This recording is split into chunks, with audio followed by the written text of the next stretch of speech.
Hello guys, at ito na nga po kami ngayon at napasugod kami dito sa Arabic House sa Vito Cruz. Oo, ayan, kasama ko si Teacher Shirt, si Teacher M kasi gusto daw nila matry din yung Arabic foods. So dahil na-miss ko din, kaya nag-gora na rin kami dito, o diba?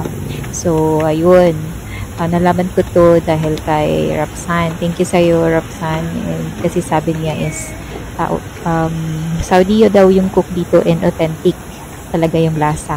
So, kaya naman, nag-gora na kami dito. So, ayan, pakita ko sa inyo yung entrance. At papasok na nga po si Teacher Sher.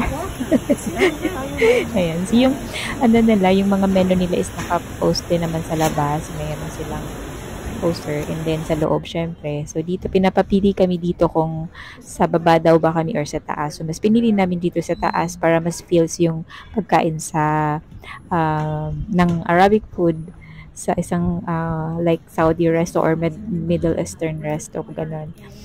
Ayun. You're in Riyadh, Saudi Arabia. Charot.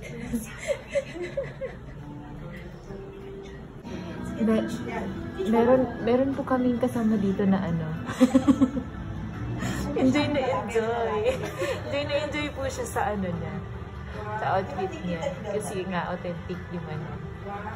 Sinaserve nila dito na food, pati yung pa-experience sa resto na to. So yun. Ayan, di siya, kanina pa yan. Si Teacher Shar, kanina pa yan talaga ano. Buti na lang si ate hindi nagagalit. Charot.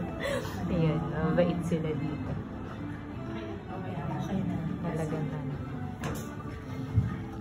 Okay, we're ready to eat na. Thank you po.